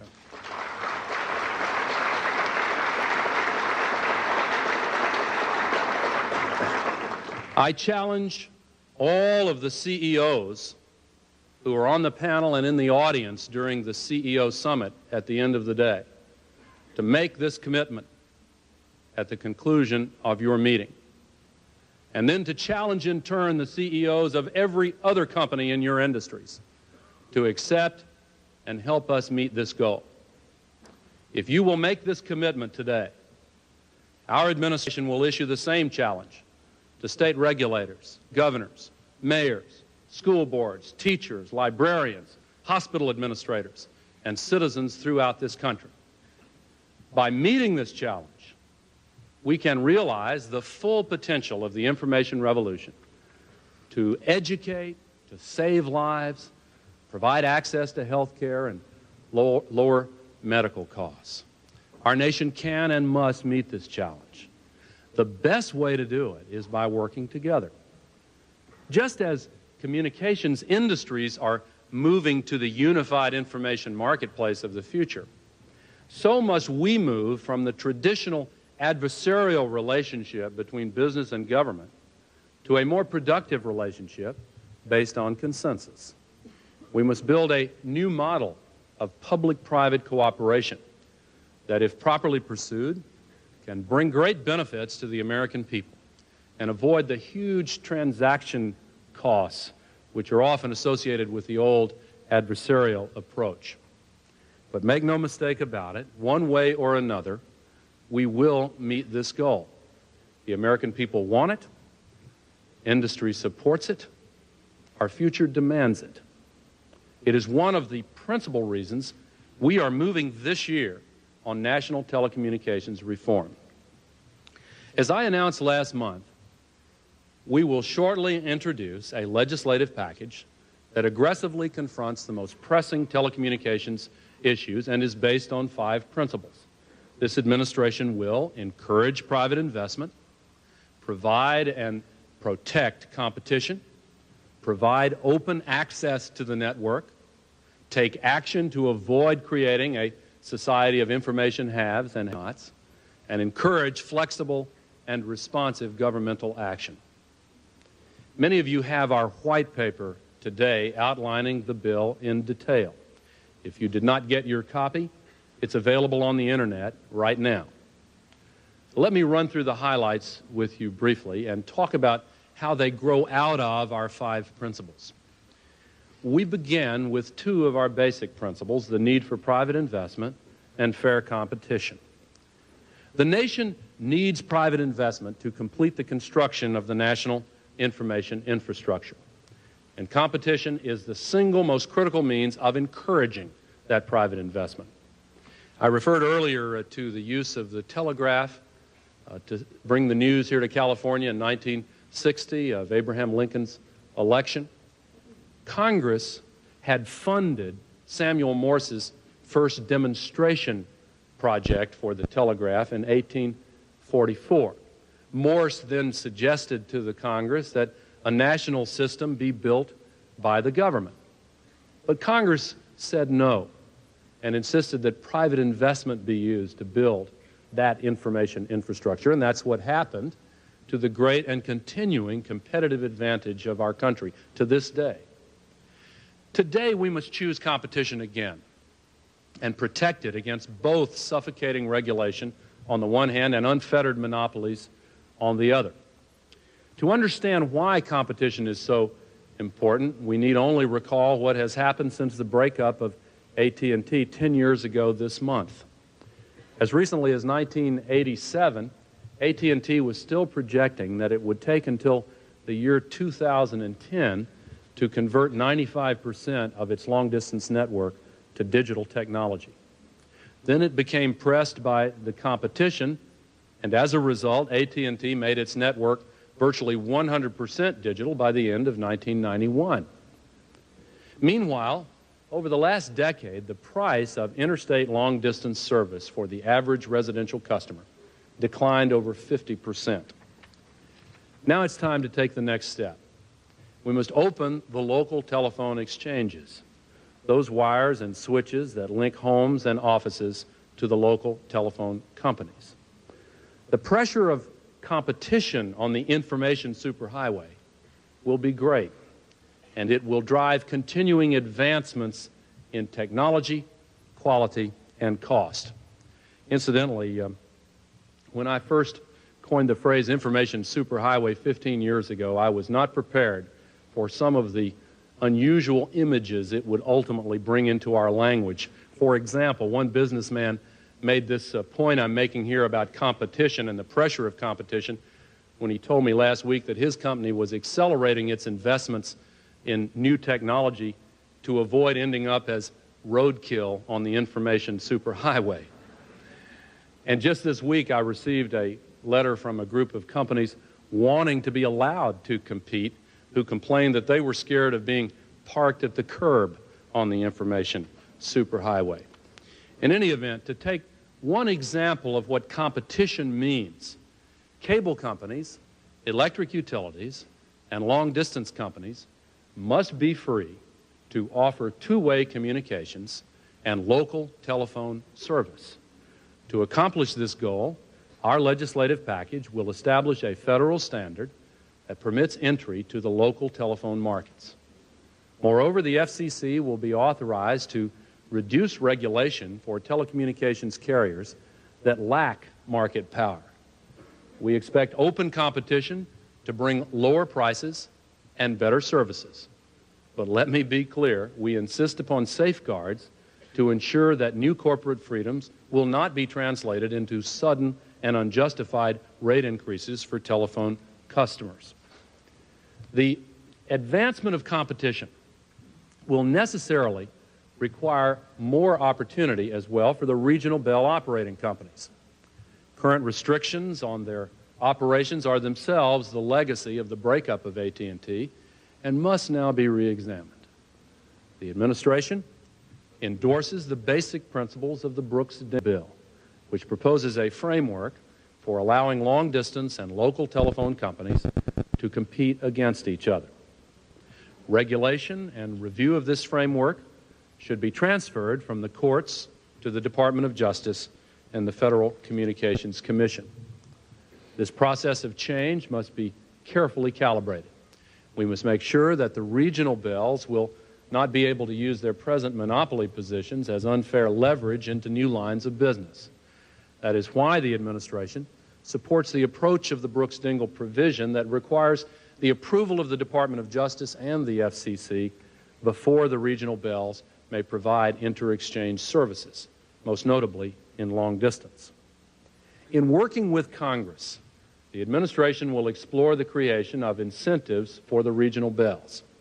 We want to increase the transparency of these facility-based local services that raise concerns associated with cross-subsidization and abuses of monopoly power.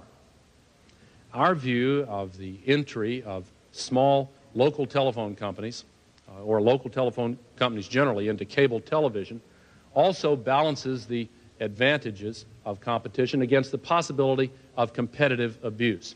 We will continue, therefore, to bar the acquisition of existing cable companies by telephone companies within their local service areas. We need this limitation to ensure that no single giant entity controls access to homes and offices. But to increase diversity and benefit consumers, we will permit telephone companies to provide video programming over new open access systems. Even these measures, however, may not eliminate all scarcity in the local loop. Of course, the local loop meaning those information byways that provide that last electronic connection with homes and offices. For some time, in many places, there are likely to be only one or two broadband interactive wires, probably owned by cable or telephone companies. In the long run, the local loop may contain a wider set of competitors offering a broad range of interactive services, including wireless, microwave, and direct broadcast satellite. But for now, we cannot assume that competition in the local loop will end all of the accrued market power of past regulatory advantage and market domination. We cannot permit the creation of information bottlenecks that adversely affect information providers who use the highways as a means of supplying their customers, nor can we permit bottlenecks for information consumers who desire programming that may not be available through the wires that currently enter their homes or offices. Preserving the free flow of information requires open access, our third basic principle. How can you sell your ideas, your information, your programs, if an intermediary who is also your competitor has the means to unfairly block your access to customers? We cannot subject the free flow of content to artificial constraints at the hands of either government regulators or would-be monopolists. We must also guard against unreasonable technical obstacles. We know how to do this. We've seen this problem in our past. For example, when railroad tracks were different sizes, a passenger could not travel easily from a town served by one railroad to a town served by another. But the use of standardized tracks permitted the creation of a national system of rail transport. Accordingly, our legislative package will contain provisions designed to ensure that each telephone carrier's networks will be readily accessible to other users. We will create an affirmative obligation to interconnect and to afford non-discriminatory access to network facilities, services, functions, and information, with the customer keeping the same telephone number. We must also ensure the future of non-commercial broadcasting. There must be public access to the information superhighway. Now, these measures will preserve the future within the context of our present regulatory structures. But in our view, that's not enough. We must move toward a regulatory approach that encourages investment, promotes competition, and secures open access.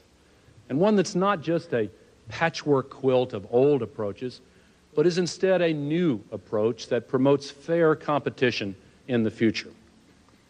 We began with a simple idea. Similar entities must be treated similarly. But let's be clear, our quest for equal treatment of competing entities will not blind us to the economic realities of the new information marketplace, where apparent similarities may mask important differences. This idea is best expressed in the story about the man who went into a restaurant and ordered the rabbit stew. When it came, he took a few bites and called the manager over and said, "This doesn't taste like rabbit stew. It tastes like horse meat."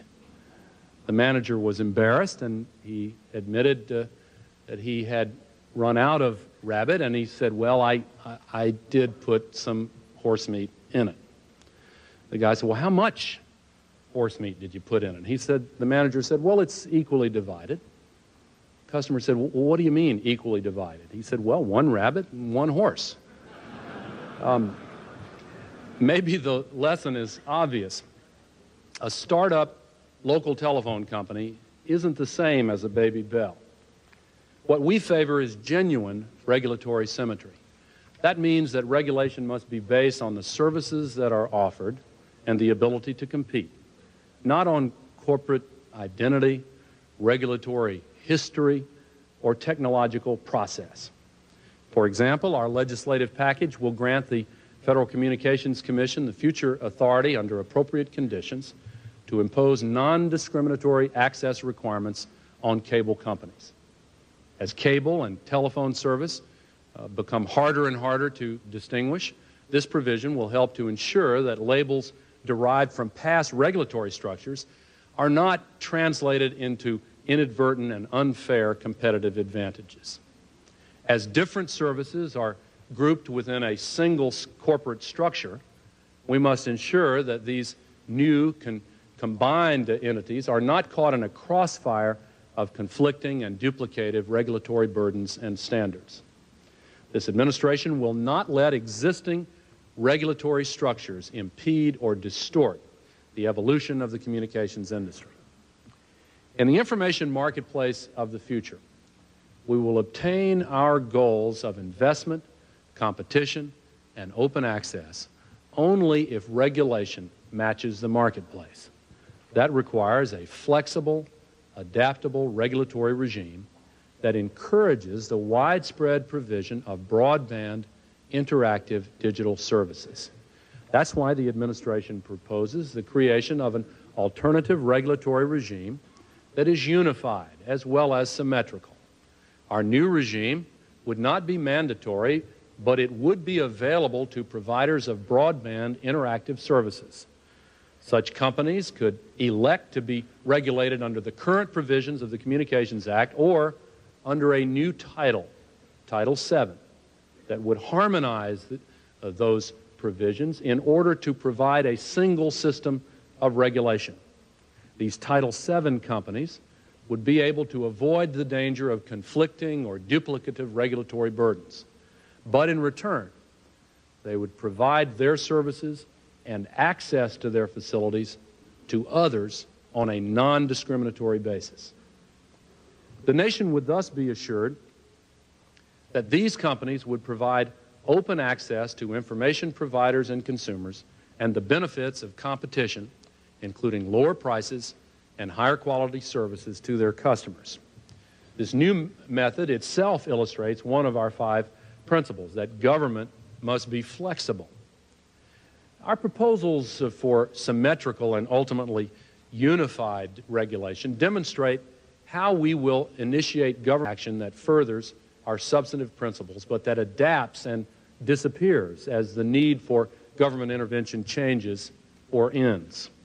They demonstrate as well the new relationship of which I spoke earlier, the private and public sectors working together to fulfill our common goals.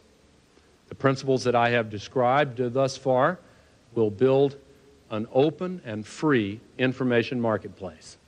They will lower prices, stimulate demand, and expand access to the national information infrastructure.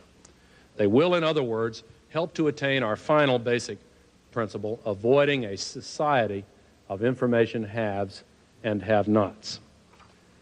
There was a Washington Post headline last month that read this way: will the information superhighway detour the poor? Well, not if we have anything to do about it.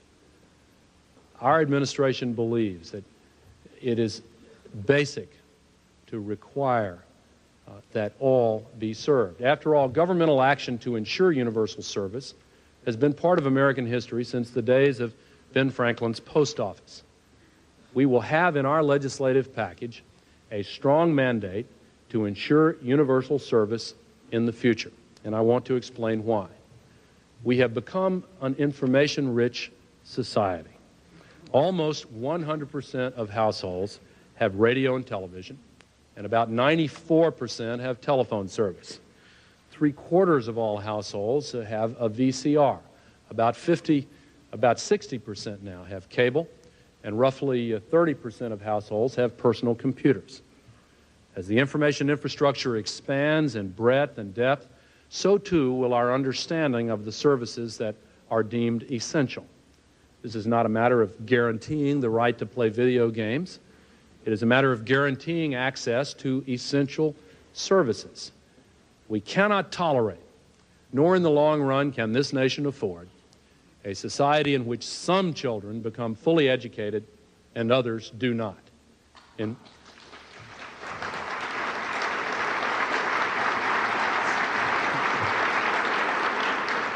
Nor can we tolerate a society in which some adults have access to training and lifetime education and others do not. Nor can we permit geographic location to determine whether the information highway passes by your door.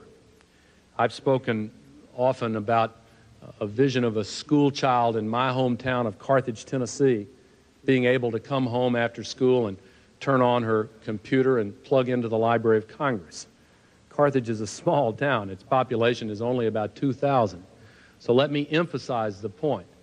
We must work to ensure that no geographic region of the United States, rural or urban, is left without access to broadband interactive service.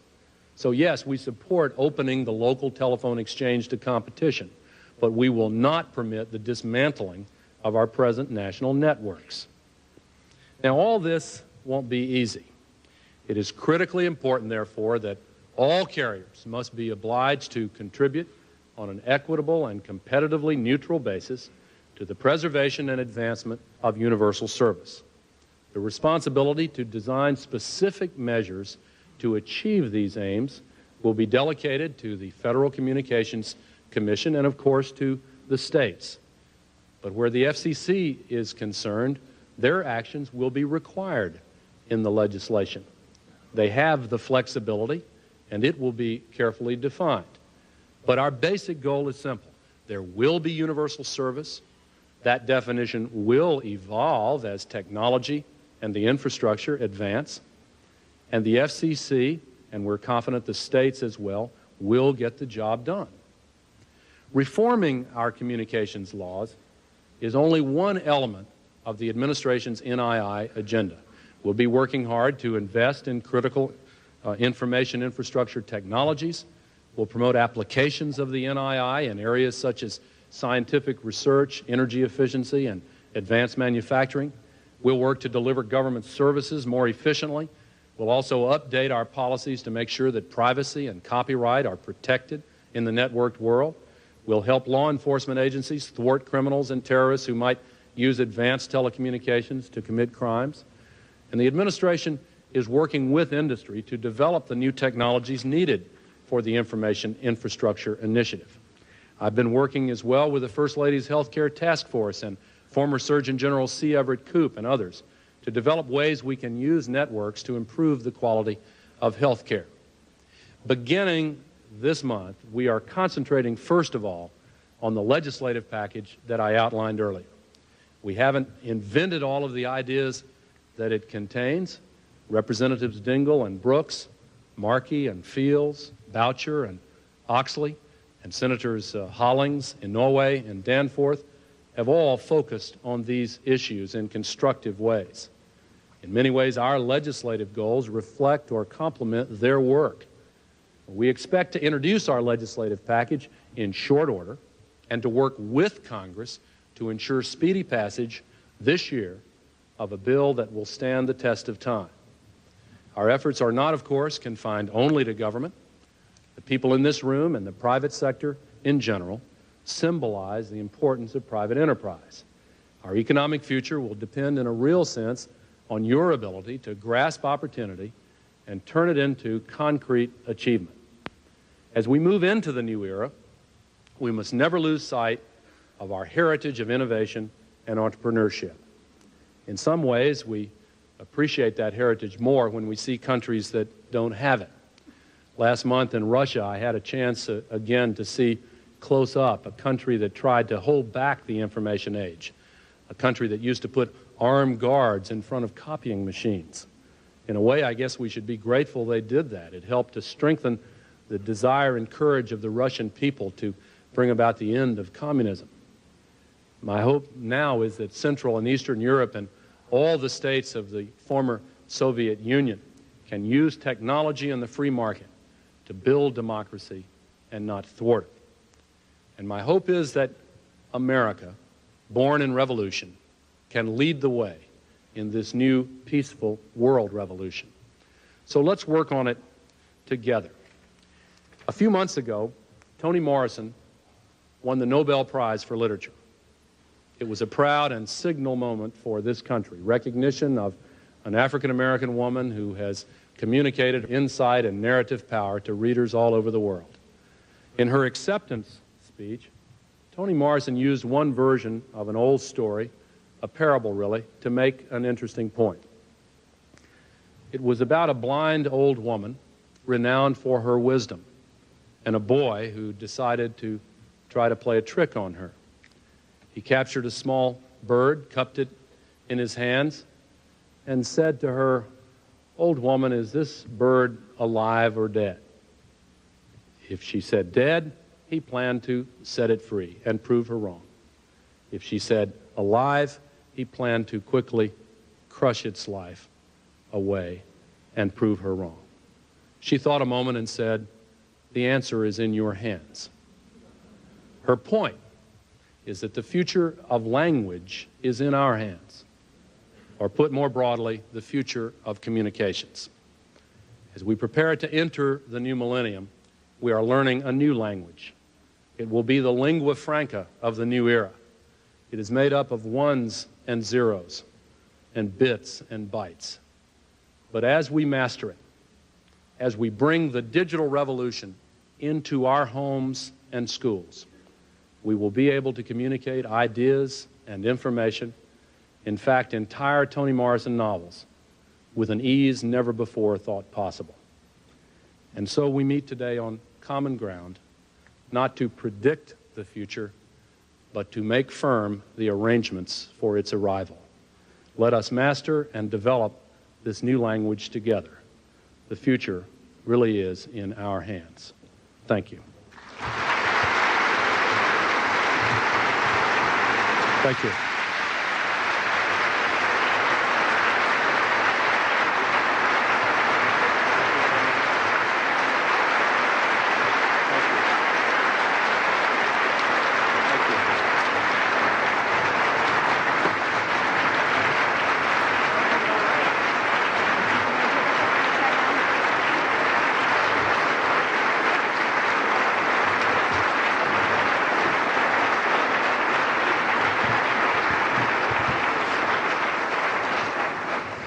Thank you.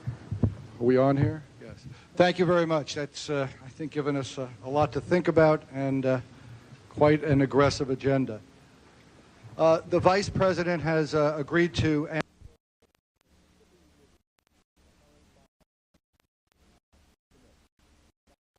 Conlon will also be with us. In addition, saxophonist and tonight's star music director Branford Marsalis will be here. We begin with Jim Sheridan and Gerry Conlon. In 1974, Gerry Conlon was arrested and convicted for the IRA bombing of a pub outside London.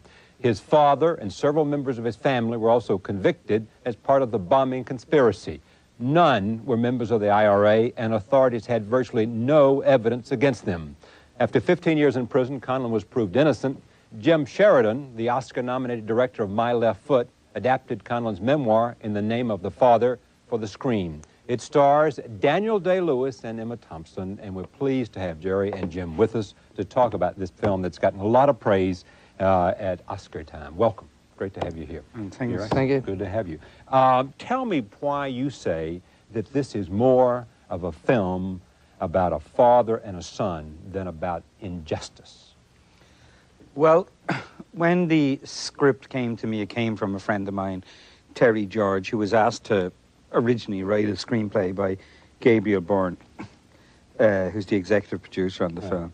And the story that Terry had detailed, after a lot of conversation with Gerry, was an story of the Guildford 4 injustice. And I was interested in it, and, you know, the people were free out of jail, you know, and I'd remember Gerry walking out of the Old Bailey and giving this famous speech that, you know, didn't actually play on American television, but he basically walked out and said, you know, I spent 15 years in jail for something I didn't do. I saw my father die in a British prison for something he didn't do, and it had a huge reverberation. Now, it was only when I read the script that I thought, hold on a second, they call it the Guildford Four and the Maguire Seven. Right. You know, his father was part of the Maguire Seven, and Gerry was part of the Guildford Four. And I thought, well, how can you break a family up like that into component parts? So I thought my idea was to kind of put the family back together again. And the only way to do that was to put the father and son into a situation, you know, obviously in the prison. And I was looking for a story about a good father, and Giuseppe Conlon was that. Gerry's father. He was a saint. A saint. I think so, you know, in lots of ways. He was, you know, when you say something about a saint, it almost demeans somebody now in the world, you know, because it sounds like somebody who's dry and arid. He wasn't like that. He just wasn't a well man, and but he followed Gerry to England after Gerry got arrested, you know, in a kind of innocent way, to just get Gerry a lawyer. And it's a tragedy. Like, his lawyer was supposed to turn up at his house that night in Belfast, and he didn't. And Giuseppe got on the boat, and, you know, he went to Gerry's first aunt's house, who had already been arrested, so they weren't there. And then he went to the next house, and he went in. Meanwhile, the police were, you know, battering Gerry and getting a confession out of him. And then they turn up at the aunt's house, and Giuseppe's arrested, and he's brought... And it's like Orpheus in the underworld. His dad goes after him into hell to try and rescue him. And in a way, Giuseppe, to me, represents all the victims. Not just the people of West Belfast who are essentially Catholic and would be, you know, tarnished with the name of IRA or whatever. Or, you know, the authorities would basically say, you know, well, IRA, once you're from that part of the city. But to me, he represents everybody who suffered, like the Catholics, the Protestants, even the soldiers who, you know, are young kids from the north of England who are 20. Why are they, you know, it's like Giuseppe, though, was the, you know, is so quintessentially innocent. Yes. Before, I want to come back to you, but when you went into prison, did you think of your father this way? No, I did not. The last thing I imagined that my father would end up in prison with me. Yeah. But I'd seen my father shortly before I was moved to England. My mother and father had come to Springfield Road Police Station in Belfast, where I was being held, to put in some clothes that had been requested by the RUC, because the beating I received at their hands had left my clothes saturated in blood, which they'd stripped off me. So therefore they had to get me some fresh clothes. And when my mother and father arrived, I actually seen them talking to the desk sergeant. And when I made an effort to try and contact them, I was trailed into the toilet by the hair by 2 English policemen and an Irish policeman, and I was given a further beating. And the last thing I thought was that I'm going to bump into my father in prison. So it was a tremendous shock to suddenly realize there he was along with me. I just couldn't believe it. Here was a man who'd never harmed anyone in his life, was totally anti-violent, along with my mother. There was no politics ever involved in our house. The only pictures ever in our house were religious pictures. So the enormous shock of not only myself being arrested and tortured and taken to England, but then finding that not only had my father been arrested, but several members of my family had been arrested as well, and tainted with evidence which was obviously fabricated.